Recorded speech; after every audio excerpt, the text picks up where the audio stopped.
Hello दोस्तों, एक बार फिर से स्वागत है आपका अपने यूट्यूब के इस चैनल में। और इस चैनल के माध्यम से हम यूपी बोर्ड के कक्षा 10 का गणित हिंदी माध्यम का पढ़ रहे हैं, जिसमें कि हमारा चैप्टर 2 चल रहा है, चैप्टर 3 चल रहा है हमारा, दो चर वाले रैखिक समीकरण युग्म, जिसका पार्ट 1 हमने बनाया था, जिसका लिंक नीचे डिस्क्रिप्शन में दिया हुआ है। जिन अगर आपको देखना हो तो आप वहाँ से जाकर के इसे देख सकते हैं।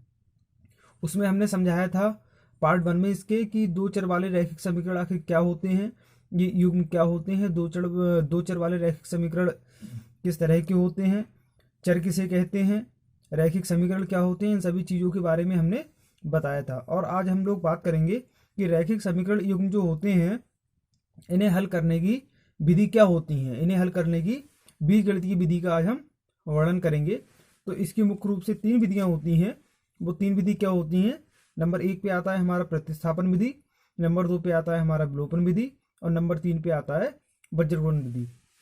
तो हम इसमें इन तीनों विधियों को क्रम से देखेंगे और इन्हें समझेंगे, और इनसे संबंधित जो भी हमारे प्रश्न होंगे उनको हम हल करेंगे। तो सबसे पहले नंबर पर आता है हमारा प्रतिस्थापन विधि, कि प्रतिस्थापन विधि क्या होती है। तो इसमें क्या होता है कि इस विधि में हम दो चरों वाले रैखिक समीकरण युग्म की दो समीकरणों में से किसी एक समीकरण की सहायता से एक चर का मान दूसरे चर के रूप में प्राप्त कर लेते हैं। जैसे मान लीजिए कि हमारे पास में ये दो समीकरणें हैं दी हुई, जिसमें a1x plus b1y plus c1 बराबर 0 और a2x plus b2y plus c बराबर 0। इसे हम मान लेंगे इक्वेशन नंबर फर्स्ट अपना, और इसे हम मान लेंगे इक्वेशन नंबर 2। तो ये जो a1 b1 c1 a2 b2 c2 ये जो क्या हैं, इन चीज़ के बारे में हमने अपने पार्ट 1 में बताया हुआ है, और उसका लिंक नीचे डिस्क्रिप्शन में दिया हुआ है और आप इसे देख सकते हैं। तो इससे संबंधित हम कुछ सवाल करेंगे और उसमें हम अच्छे से जानेंगे कि आखिर ये किस तरह से होता है। तो प्रतिस्थापन विधि को हम समझते हैं इस वाले एक एग्जाम्पल के माध्यम से। तो ये एग्जाम्पल है दिया हुआ, ये 7x माइनस 15y बराबर 2 और यहाँ पर x प्लस 2y बराबर 3। तो हम क्या करेंगे, इस वाले सवाल को हल करते हैं प्रतिस्थापन विधि से। तो हम इसे समीकरण के रूप में व्यक्त कर लेंगे। इसे 7x माइनस 15y बराबर 2 और x प्लस 2y बराबर 3, इसे मान लेंगे समीकरण नंबर 1 और इसे मान लेंगे समीकरण नंबर 2। फिर उसके बाद में क्या होगा कि या तो आप समीकरण 1 को जैसे ले लो, 1 ले लो, या फिर समीकरण अपनी 2 ले लो। तो समीकरण 1 या 2 की सहायता से हम इसमें x का या y का मान हम ज्ञात करते हैं। मतलब किसी एक चर का मान जो है वो दूसरे चर पद में व्यक्त करते हैं। तो जैसे समीकरण 1 ले लीजिए, ये समीकरण 2 ले लीजिए, किसी में भी हम इसे हल कर सकते हैं। तो समीकरण 1 से आ जाइए। तो समीकरण 1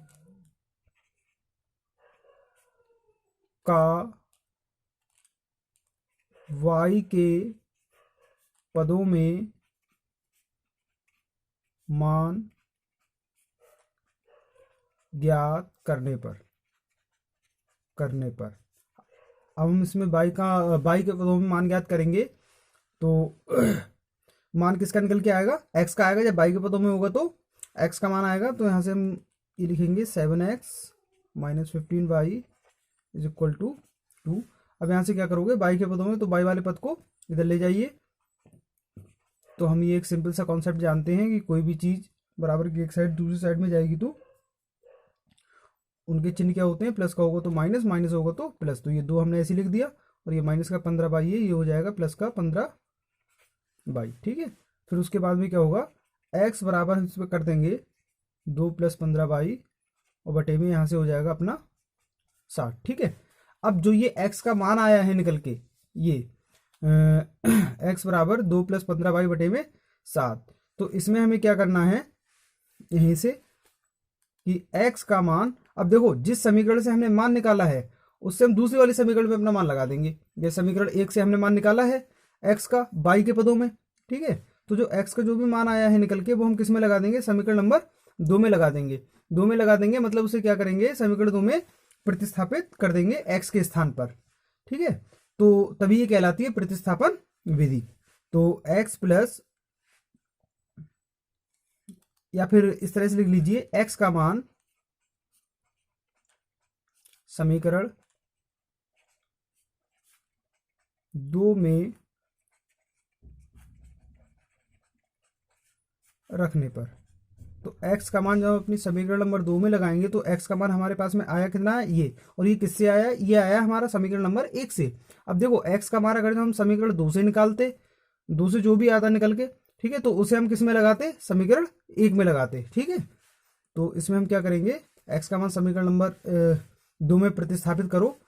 तो यहाँ से 2 प्लस 15/7 प्लस ये है ना x की जगह हमने मान लगा दिया ये वाला अपना, ठीक है, और प्लस प्लस लगा दिया, फिर उसके बाद में 2 और बराबर में हो गया हमारा 3। अब देखिए यहाँ से हम इसके हर में 1 लिख लेंगे, और उसके बाद में हमें क्या करना है, यहाँ से 7 का और 1 का यहाँ से एलसीएम लेंगे अपना, तो वो हो जाएगा हमारा 7, और ऊपर वाली जो चीज़ है मतलब इसका अंश है 7 का, वो ऐसे ही रहेगा। दोनों का एलसीएम लोगे तो अगर जब ये हर असमान होते हैं, मतलब एक जैसे नहीं होते, तो क्या होता है, दोनों हरों की आपस में गुणा, और इसकी गुणा इसके साथ और इसकी गुणा इसके साथ, मतलब क्रॉस मल्टीप्लाई हो जाता है। तो 2 प्लस 15 प्लस का, अब 2 के साथ में जब मल्टीप्लाई करोगे तो कितना हो जाएगा, देखो यहाँ से तो 1 का मल्टीप्लाई होगा इसके साथ में, 7 का मल्टीप्लाई इसके साथ में करोगे तो कितना हो जाएगा, 14 और बराबर में हो जाएगा हमारा 3। इसके हर में 1 ले लिया और हमने कैची गुणा इसकी कर दोगे, तो यहाँ से हो जाएगा 2 प्लस 15 प्लस 14 इसका मल्टीप्लाई 1 के साथ में, और 7 का मल्टीप्लाई 3 के साथ में, तो कितना हो जाएगा 21। अब उसके बाद में ये ब्रैकेट खोलिए, तो 2 प्लस 15 प्लस 14 बराबर में 21, और यहाँ से हो जाएगा 2 प्लस ये कितना हो गया 29 और बराबर में हो गया हमारा 21। तो यहाँ से 29 और बराबर में 21 ये वाला माइनस का, और यहाँ से हो गया अपना 2, क्योंकि ये प्लस का 2 है, इधर जाएगा तो माइनस का 2। तो 29 और बराबर में बचेगा हमारा 19, और बाई बराबर बचेगा, जब कोई एक चीज़ बराबर के एक साइड में उड़ा में होती है तो दूसरे साइड में जाती है तो बटे में आ जाएगी, ठीक है। अब ये आया हमारा बाई का मान। अब जो भी ये जो बाई का जो मान आया है उसे हम समीकरण 1 या समीकरण 2 में किसी की भी जगह पे रख सकते हैं, या फिर जो हमारा ये x का मान आया था इसकी जगह पे हम अपना मान रख सकते हैं, और हमारा x का मान आ जाएगा निकल। बाई का मान समीकरण 1 में लगा दीजिए या 2 में लगा दीजिए, 2 में रखने पर जब हम बाई का मान समीकरण नंबर 2 में रखेंगे तो समीकरण 2 क्या था हमारा, समीकरण 2 था x प्लस 2 गुणा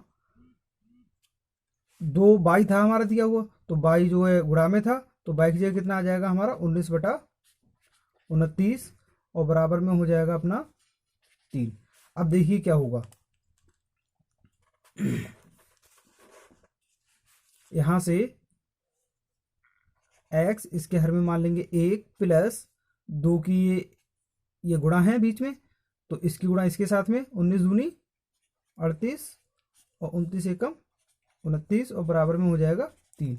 अब वही इनका एलसीएम 29 का और 1 का, तो हो जाएगा 29, इसकी गुणा इसके साथ और इसकी गुणा इसके साथ, तो ये हो जाएगा 29x प्लस का 38 और बराबर में हो जाएगा 3। इसके हर में 1, इसकी गुणा इसके साथ और इसकी गुणा इसके साथ, 29x प्लस 38 और बराबर में 3 गुणा 29, तो हमारे पास में बचेगा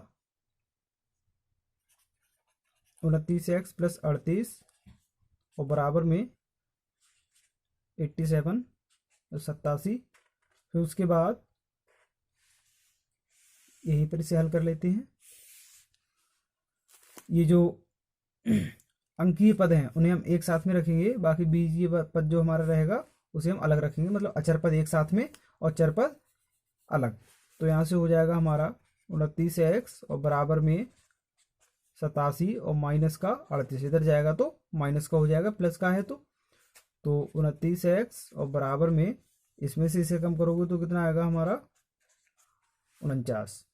ठीक है, तो x का मान अगर जब हम यहाँ से ज्ञात करेंगे तो हो जाएगा हमारा 49 बटे में, देखो इधर ये गुणा में है 29x के, तो हो जाएगा यहाँ से बटे में 29। तो हम कह सकते हैं कि जो हमारा x का मान है वो है हमारा ये 49 बटा 29, और जो y का जो मान है वो y का मान निकल के आया है हमारा 19 बटा 29।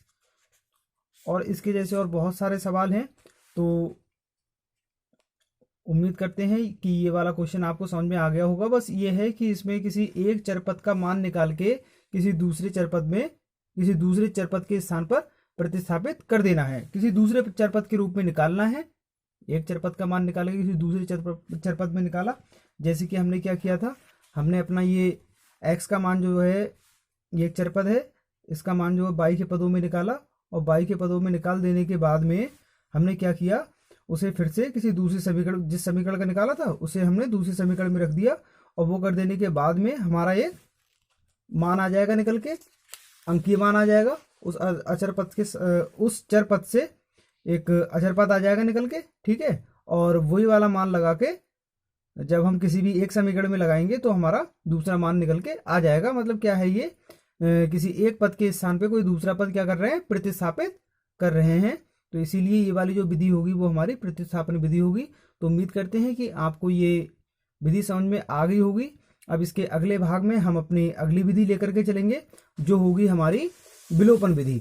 तो विलोपन विधि में हम वो किस तरह से होगी उसे हम जानेंगे कि ये किस तरह से हम इसे हल करते हैं। अगर वीडियो पसंद आए हो तो इसे लाइक कीजिएगा, और साथ ही साथ हमारे चैनल को सब्सक्राइब भी कर लीजिएगा। तो मिलते हैं इसी के साथ अपने नेक्स्ट वीडियो में, तब तक के लिए थैंक यू फॉर वॉचिंग।